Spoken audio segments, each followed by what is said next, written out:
Welcome back to another episode of A Gift from Adversity. My name is Juri. I'm your host. Thank you very much for tuning in.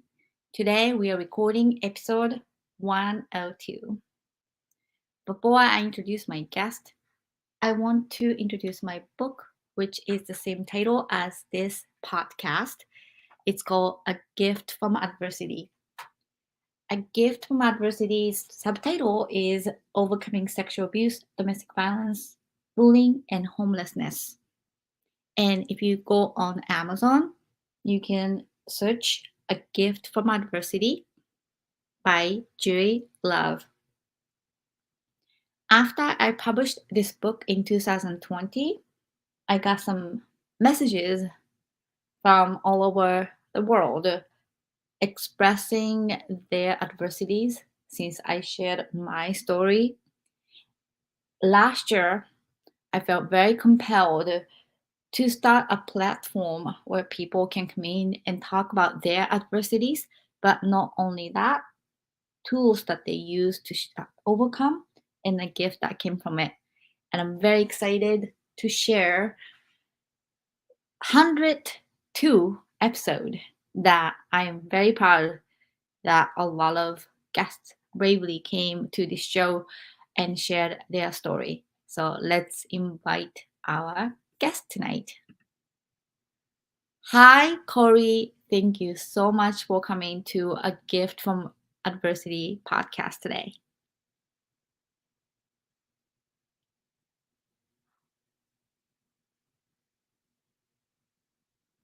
Oh, can you unmute yourself?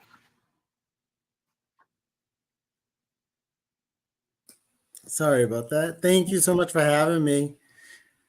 Absolutely. So, Corey, can you tell your name and where you're coming in from, and also what you do, and if you have any social media or website that you want to promote? Yeah, my name's Corey Phinney. I'm originally from Brockton, Massachusetts. I reside right now in Rhode Island. What was And then what do you do for work? And then, if I'm you have any social media that you want to promote or anything? sales manager for the world's largest indoor racetrack in the world. I sell events to corporate and high-profile clientele. I'm on LinkedIn. You can look me up on LinkedIn. I'm on Instagram, Facebook, TikTok. It's all would be under Corey Phinney or Corspire. It's very easy to find me. I'm Googleable. Perfect. So, Corey, before we start your story, I just want to touch base with how we met through Love Life Now Foundation. And then I am wearing a very special clothes for you and for the Love Life Now Foundation. So can you explain to our audience what we did together for the event that I got this clothes? Yes. So for Love Life Now, actually, I'm like the one of the few people that actually walked in my truth, and it's we model for those survivors of domestic violence. I've been a big part of Love Life Now Foundation for a while. Love Laverne, she's the founder of it. Thankful every year that I get asked back to walk in the runway and join in any other stuff that they have going on. And then I met Juri. She was sitting down at my table, and that night they wanted to move me to a different table, and I'm glad that they didn't because I met some amazing people that night, and Juri is one of them. So I'm very thankful for that. Thank you.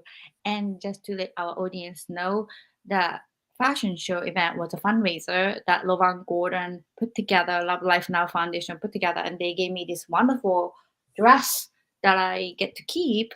And I was so proud because as a domestic violence survivor myself, I've never met a bunch of survivors at the same time, same night.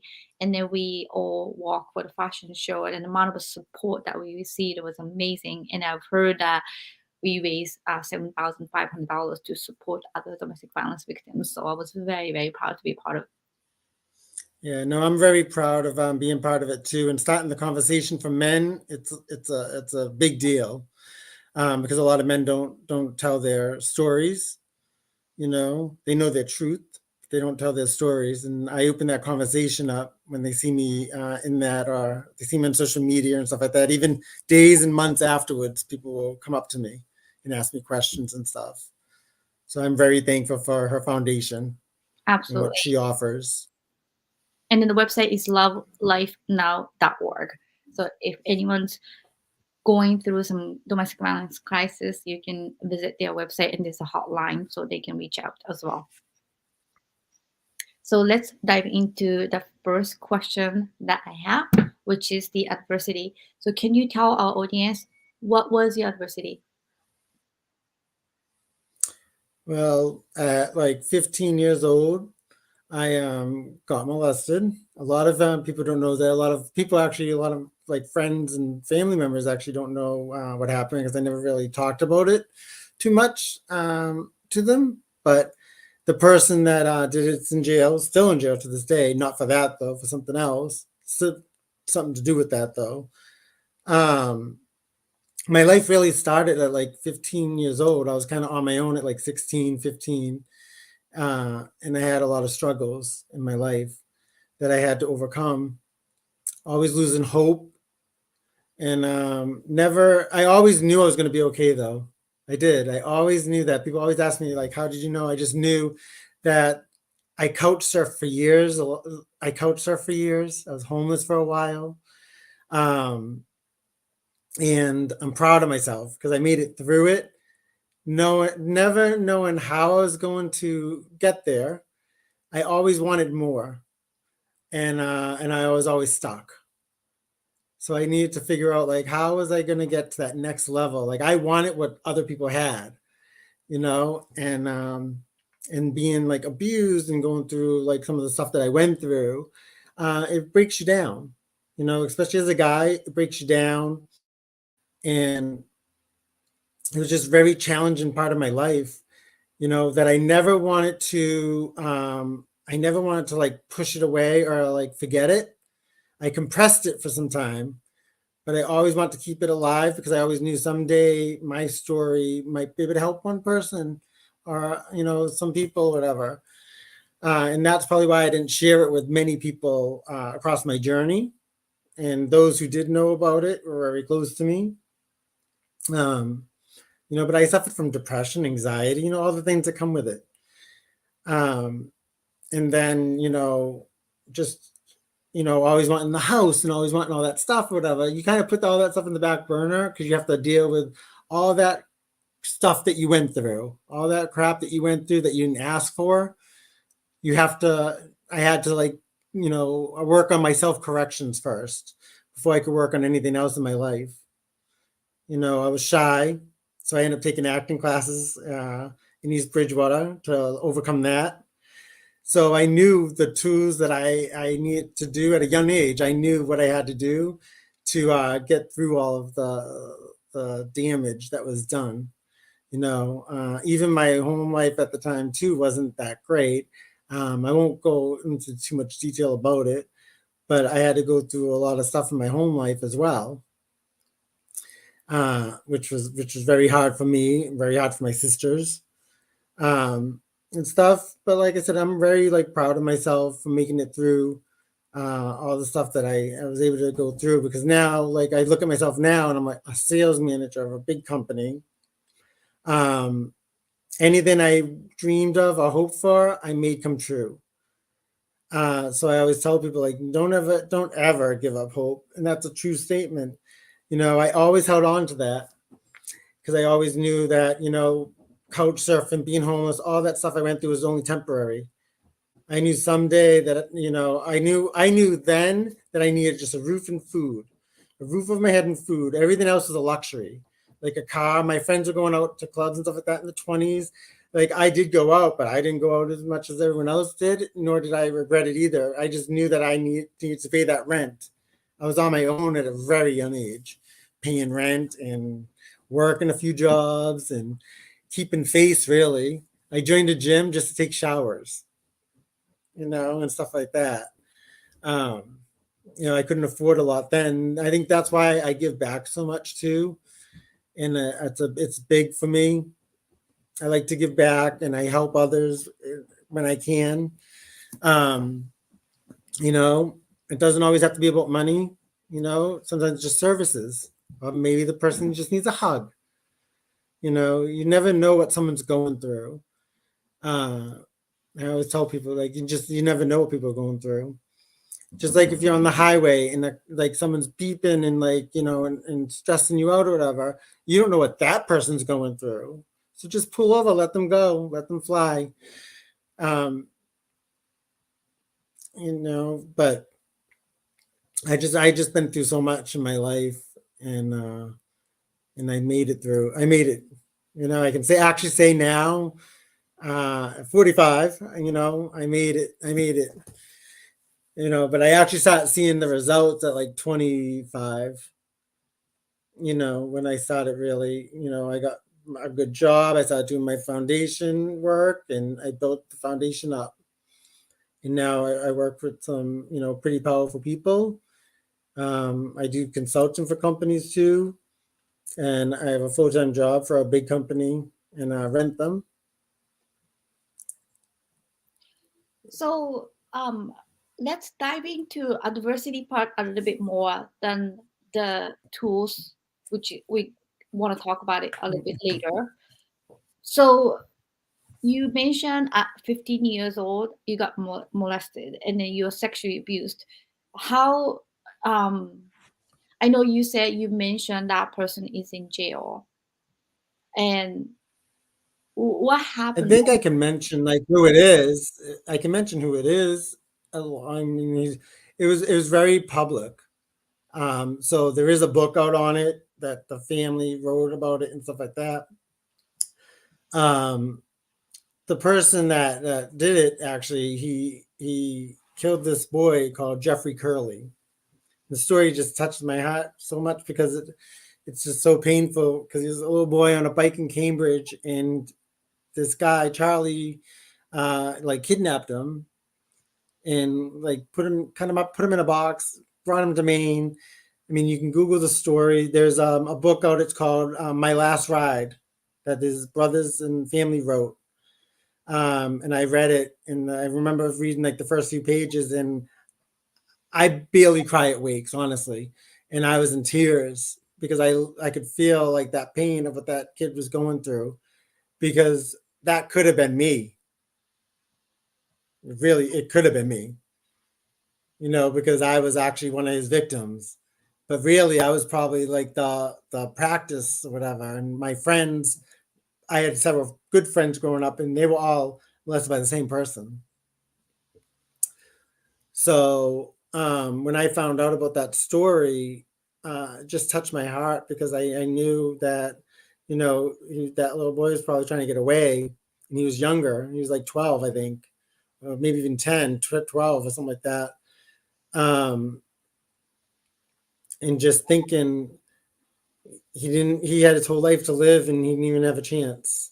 And that guy took away from his family. You know, his family was ended up broken over this. I think they even had divorced and stuff like that, if I read correctly. But they still stayed together, to keep him in jail. And the end result was the person that did it, only got 20 years. And the person, because of the way the court system is so broken, the person that was actually with him ended up getting life in jail. And he was the one who didn't do it, didn't assist, I guess. He was just in for the ride or something. And I'm thinking way back, it was like 94, I think this happened. Um, but they were able to keep him in jail. He's already done his 20 years. As long as the family shows up in court, I guess every so many years, they just keep him there.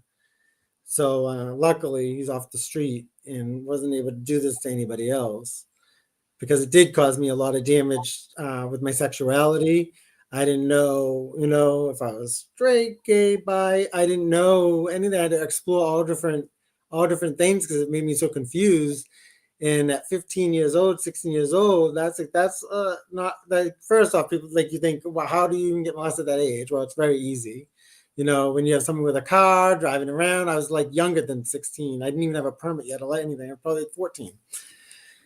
Driving around, sneaking out of the house, taking us to Way Loose of Boston, getting us drinks there and stuff like that. And all that was like, I think back, it was like the grooming period.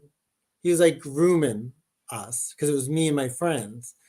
And like, we didn't even know that individually, all of us were actually getting molested by this person. And until we actually talked about it one day, we were out at a bar and it just got brought up.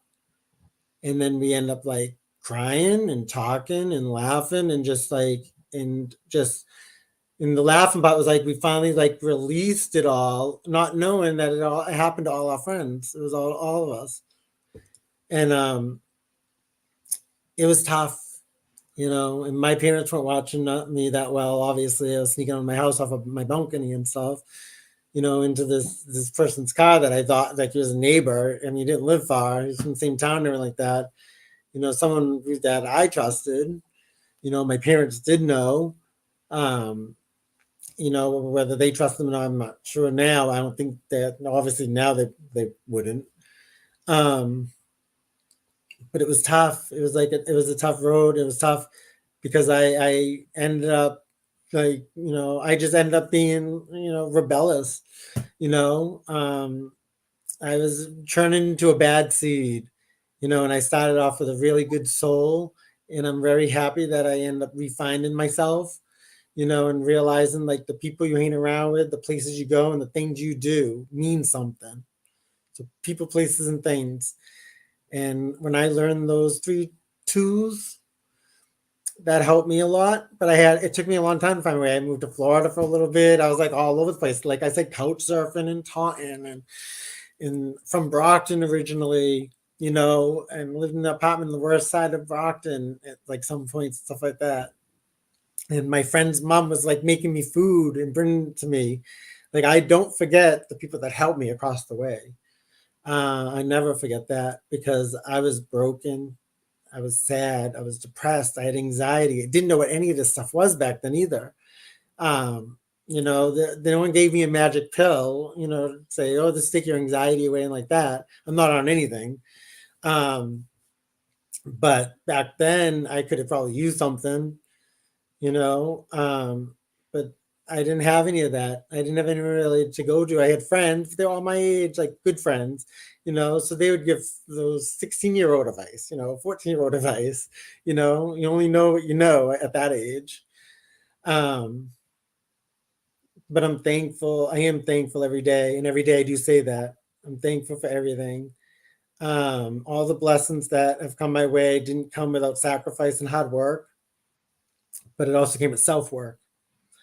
And I had to do a lot of self, with myself, a lot of corrections in my life because I was going down a really, really dark, bad path.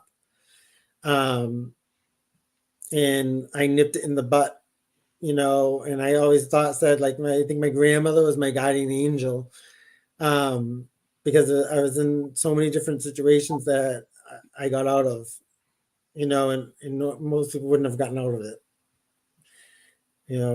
in court and everything else, like stuff I can't even believe, but that's all part of my story. That's all part of my journey. And that's what brings me, to where I am today. I fought for everything in my life. I still do, and and when I'm fighting for stuff, whether it's work or whatever, that comes from my struggle, from what I went through. And when you combat with somebody like that, you have to explain your story a little bit to them on why you are the way you are. But I've learned to give up control. Like I had control issues at one point. I've learned to give that up, a little bit more, a lot more though than I used to be. And I've learned forgiveness.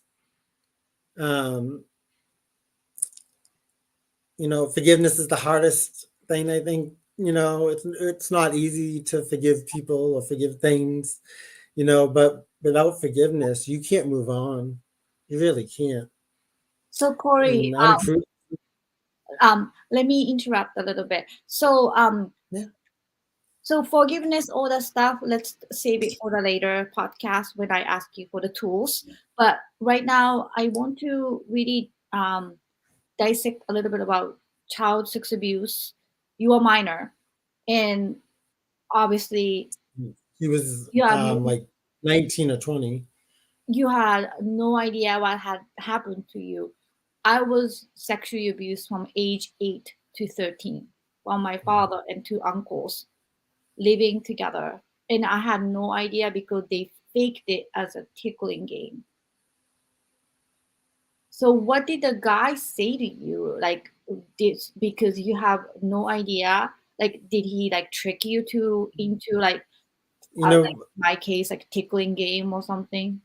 you know what he did? Mm-mm. He drove his car into his garage, shut the garage door. I didn't know that someone else was going to be in the house. They were in like a bathroom, and I can remember the house like it was yesterday. Just something you just never forget. And I remember going into the bedroom area, and there was like a chest on the like near the door, and he told me to lay on the bed. So I laid in the bed. That person in the other room came in and they tied me up to the bed and stripped me. He stripped me naked on the bed, and he started like playing with me and stuff like that and blowing me and and then just so you know, that was the first time. Second time was worse, but first time like that. What saved me that day, his cousin came in the front door. It wasn't locked. Came in the bedroom and he heard her and he slammed the door really quickly. And she was kicking the door trying to get in. And he's like, get ready now. He goes, you walk out that door, and, blah, blah, and he's like yelling all this stuff at me. So he untied me and let me go. Next time would be that me and my friend were walking home from school and he was picking us up and I was all set. And my friend's like, no, no, no. He hopped in the car. So I jumped in with him.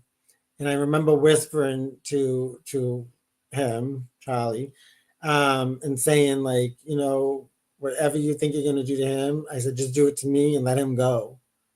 I go because like I said I'm strong. I said I'm stronger than he is. And that day he ended up dropping him off. I was in the back seat and it was a two-door car. So I couldn't get out of that back seat.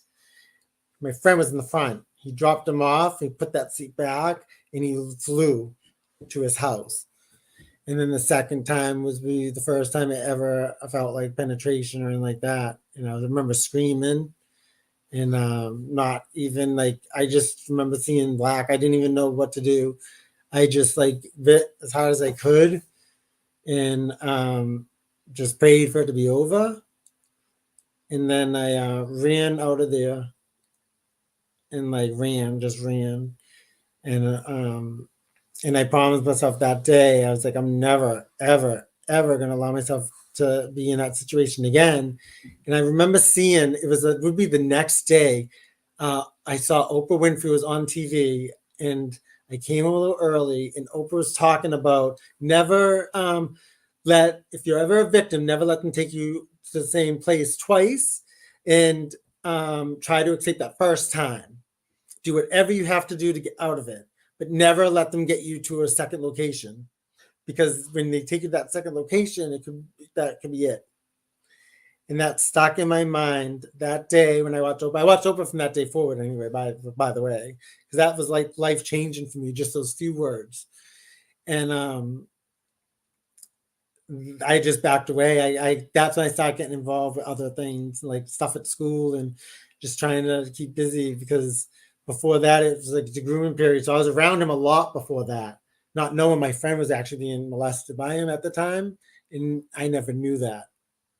And then I would be the second one. because they end up moving and stuff. So, but it happened more than once. It did happen more than once. It wasn't just twice. It was like 3 or 4 times. Um, but it was only once that he penetrated and stuff like that. Because I was like, no. But I was very overprotective of my friends and stuff too. And I was like 120 pounds wet. And this guy was this big, heavy 20-year-old guy, 21-year-old guy. He was definitely 21, 22 because he could buy alcohol and stuff at the time. And I was like 14. So, and he could just sit on my arm and I couldn't move or anything. He was like 250, 300 pounds, something like that. So it was like the first experience of me getting like, any like thrills, like sexual, anything was that. So I was very confused, So then I started seeing like tons of girls and I was just all over the place. I was a mess for many, many years. Trying to find, who I was, my sexuality, what's wrong with me. And I was doing it all in silence. I wouldn't talk about it. I wouldn't tell anybody about it. I did it in silence with a smile because I didn't want anyone to know. So I put a face on.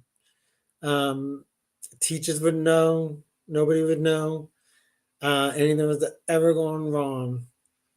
And I would let that guy pick me up from school or whatever because I was always afraid he was going to hurt like one of my friends and stuff, and I didn't want my friends being in the car with him. And again, at the time, not realizing individually he was actually doing that. He was getting through me to get to my friends too. And a few of my friends, one of my friends committed suicide. A few years later, I had actually a few friends suicide. A few friends went to drugs, heavy drugs. One of them never recovered from that, lost his marriage and everything, and still off and on, and still battles everything. He sees tons of women and stuff like that, and it's like, but he gets no satisfaction. He gets no, he's very cold, and he wasn't like that growing up. It's because he never dealt with it, doesn't believe in psychiatry, doesn't believe in help, doesn't want to do self-corrections, and I can't do it for him. I told him already. Like, I can't help someone who doesn't want to be helped. I said, my journey is my journey, and my truth's my truth. And it was a very hard time for me. I barely was making it through school. Everything started like slipping, during that awful time. And then I actually would bump into that guy. I would bump into him at Burger King parking lot in Bridgewater. And this would be the last time I ever saw him. Never touched me or anything like that. That was the day he told me he was moving to Maine. And then I would find out it was like literally a week later about that little boy and what happened to him. So I would see him, and then that happened, and then I was like, I just was in shock and stuff. Like, how could someone do something like that? And then I thought that could have been me. That could have been me. Like, I was in his car. He'd take me to Boston at 14 years old. And I was like dragging butt in school because I was so tired. That would be like the only sign. But even then, I picked myself up and I just studied and just did the best I could, to make sure no one found out. I was going to proms and I was still doing all the stuff that every kid did. And but I knew that I was whatever doesn't break you makes you stronger. I knew I was strong like then. I knew I could make it through anything. And that's why when that day when I was in the car and I whispered to him, like, whatever you're gonna do to me, don't do to him. Because I knew that my friend who was next like in the front was not strong enough to make it through that. Not knowing that he was about to go through that. Well, my heart completely breaks for you. As a survivor of child sex abuse, I could not even say it to anybody or to understand what it is until like very recently. I published my book when I was writing the part that I was getting sexually abused, like the details that you mentioned in my book, I was literally typing and then crying and starting to shake and everything because you can remember it like it's happening to you right now. And in my nightmares, like so many times that the same scene comes back to my nightmares and stuff. Yeah, And I get those flashbacks too. yes, always. And also, I want to mention and share it with you and our audience the town of Foxborough that I live right now had suffered child sex abuse in a big time. There was a guy named Bill Sheehan. He died from Alzheimer 3 years ago, but in 80s he molested a lot of boys, and he was a scoutmaster teacher.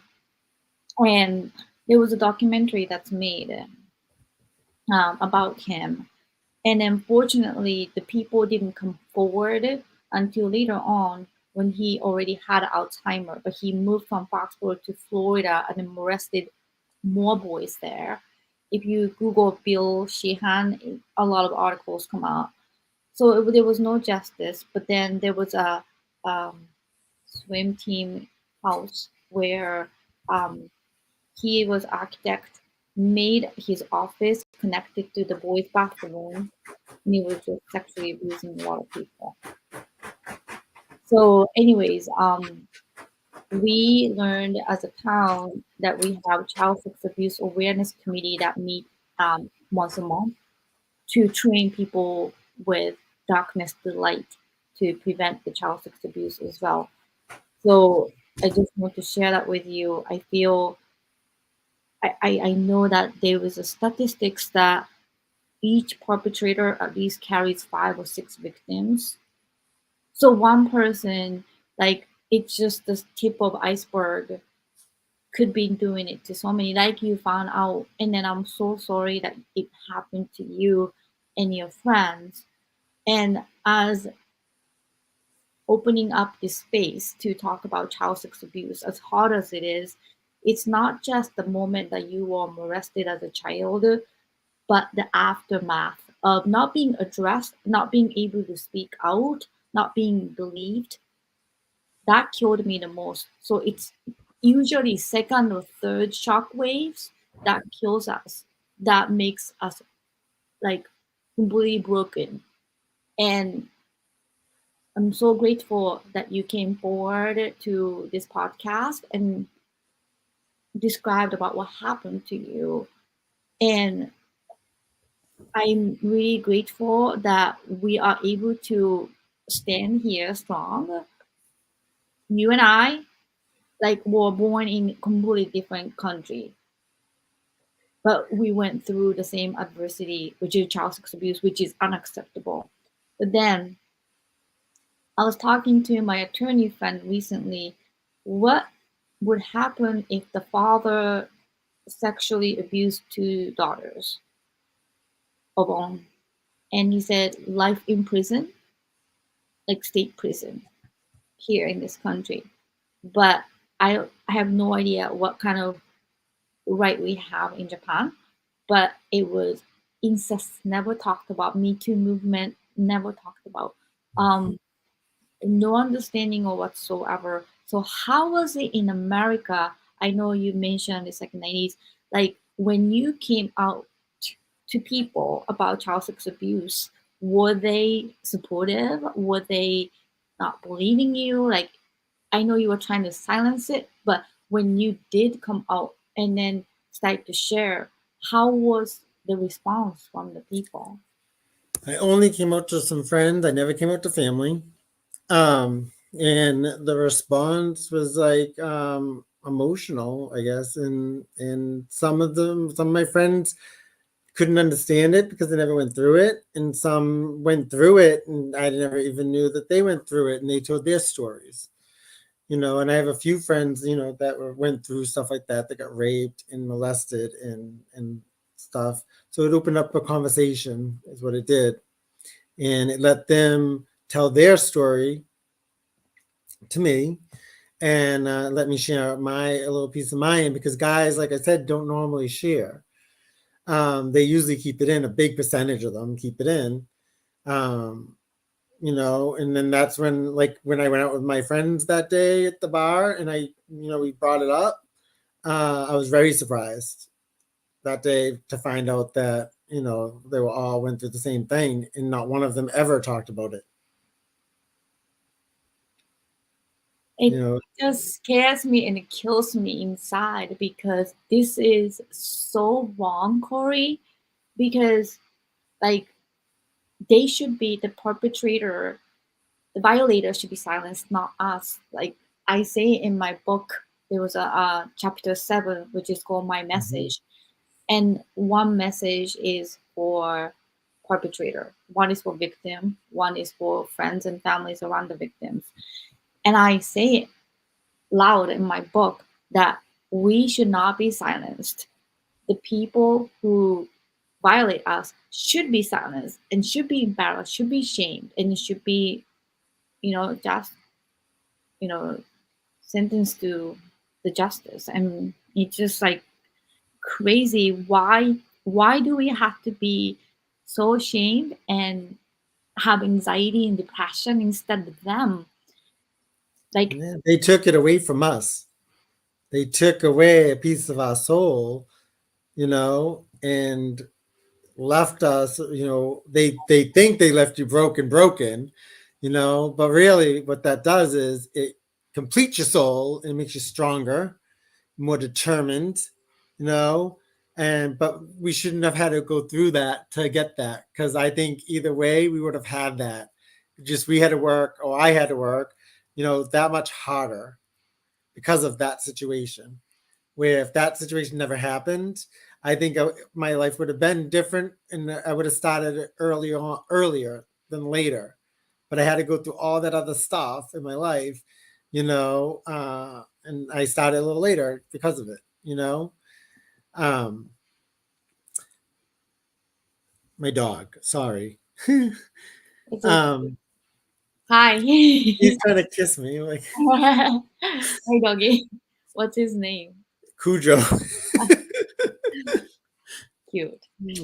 So, um, um, I really thank you for sharing it.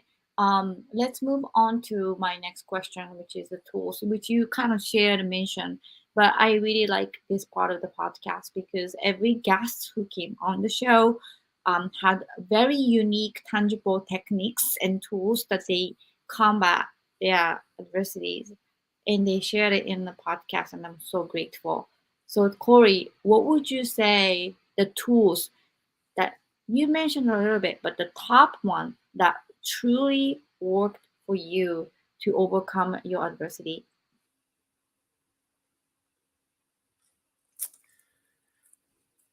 I think it was like my my strength. I had to get strength. Like, no one ever knows what they want to do, right? When they get older or whatever. And I battled a lot of that because of everything that I went through. It's like, I want to be a veterinarian. I want to do this. Like, oh, I love animals, so I want to do this. And then I was like, oh, but I'm strong. I want to be like a salesperson, and I want to be in charge, and I want to, be president of a company, say, or something like that, right? I was a sales department and stuff, and going through all of the stuff that I went through, I realized that I realized first I'd be very good at selling sales. I have a good personality, and this and that. I got a lot of people discourage me across the way, telling me like, "Oh, I don't know, whatever." Um, but I followed my heart. I followed my heart. I fought for it. I really fought for it, and and then I still fight. You're always gonna like fight for what you believe in, right? And I believe like when you give is what you get in return. So part of that process is helping others.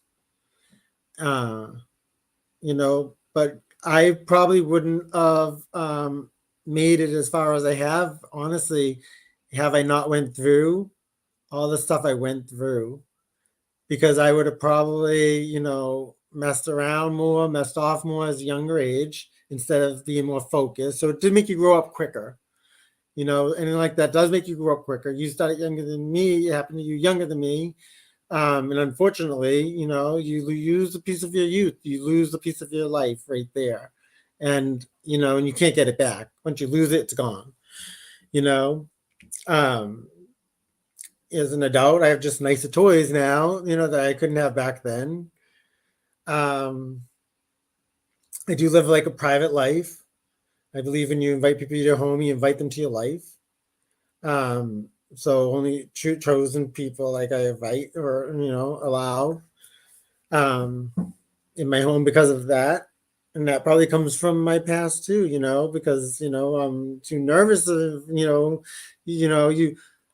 a trusting person, but you learn kind of like you have to be careful who you trust too.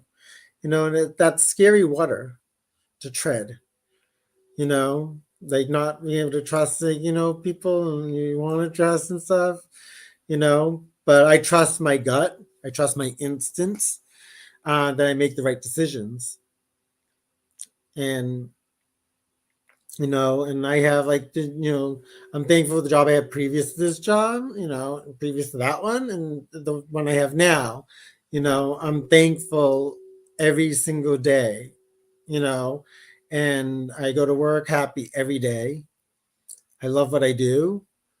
That's important. And I have good days and bad days like everyone else.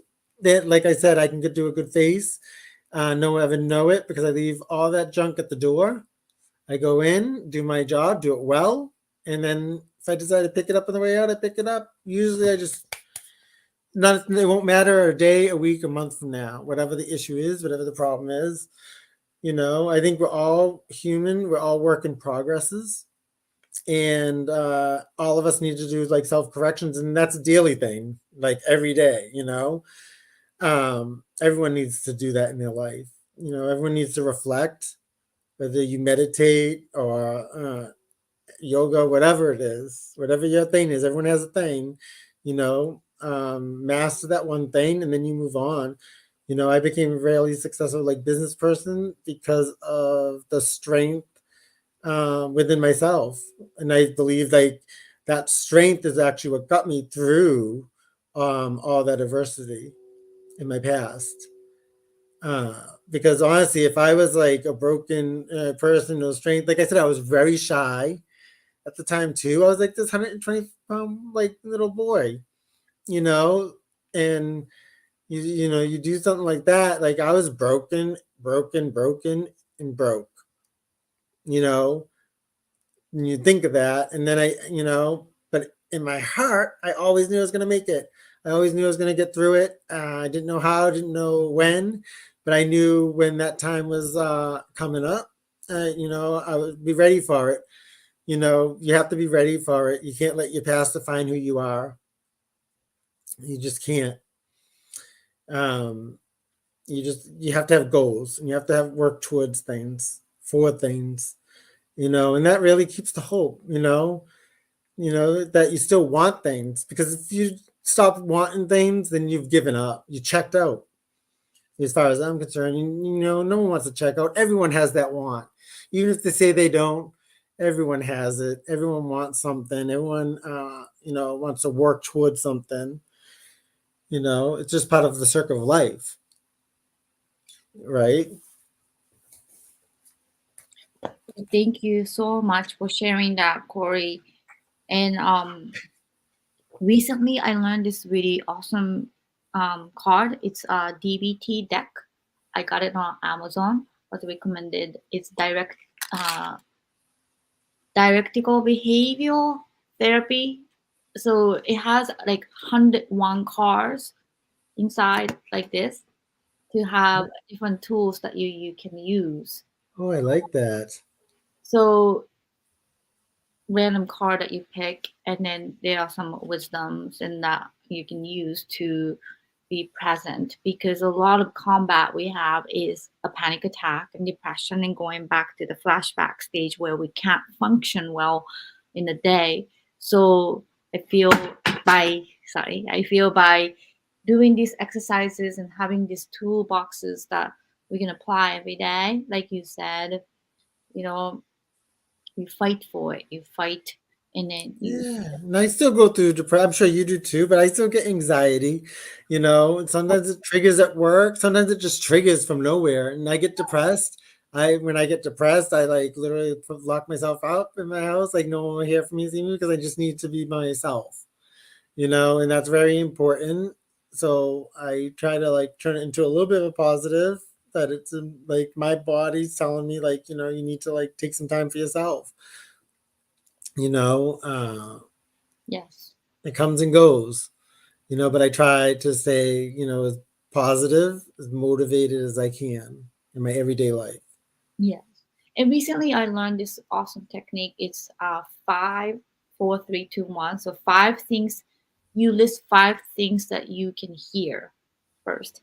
And then you list four things that you can see right now. And then you list three things you can touch, and you say it out loud. And then two things that you can smell, and then one thing you can taste. But Oh, I you like just like say it like out loud. So I did it with my son. that. Uh-huh. So we identified my daughter too. We identify what are the five things that we hear, like a car, like noise, blah blah blah. And when we got to number one, which is what's the one thing that you can taste? And then my son just like licked his hand, and I just tasted my hand. So it was funny. But it grounded us in a way that's the kind of funny, silly exercise. But the DBT, the method is directive behavior therapy. Is even your mind works to a place where I was sexually abused vividly, and then just go down the spiral of depression and a panic attack. But to pick that thought up and then to bring your mind to a present moment, sometimes you can just say your name, say your birthday, what day right now it is, and what time and where you are. And that itself can help too a lot. Oh, I like that. Mm. I So, like. I love stuff like that. so DBT, right? yeah, DBT. So I just wanted to share with you and with our audience. So Corey, my last question is a gift that came from your adversity. So what would you say to our audience? What's the gift that came from your adversity? It'd be a gift. Oh my God, I have so many. I guess my gift would be my health. I'm alive. I'm trying to think. Like I don't know. I look at like a lot of things like luxuries and stuff. So I don't know what my gift would be. I feel blessed. I just feel blessed in general for everything. All the gifts that have come my way, across the way, really. Um, I dreamed big. Never dreamed as big as this, but I dreamed big, and I'm just thankful. I'm just thankful every day. I really am truly thankful every day for people I meet and places I go and things. I just thankful. I'm thankful I'm able to travel and do the things I want to do. Because it was a long, hard road. Um, for me, and I'm just thankful that I was able to get to where I am today. Well, thank you very much, Corey. My last request from you. If anyone is going through what you went through, especially child sex abuse, what is your biggest advice that you can give it to that person? Don't ever give up hope. Always know in your heart, in your mind, that you're going to be okay. That's really important because I would say that to myself all the time. Like, always just know that you're going to be okay and that anything you're going through is just temporary. And, you know, get out of the situation as quick as you can, honestly, and don't go back. Don't go backwards, go forward. The sky is truly the limit. You're in a good place in this world where you can make anything impossible possible. but it's up to you to do that. And it's up to just people around you to support it. But just don't give up hope. Keep fighting for what you want and what you believe in, and get out of the situation, like I said. Well, thank you so much for coming to A Gift from Adversity. And this was episode 102. Thank you so much, Corey, again. Thank you so much, Juri. See you soon. Wonderful.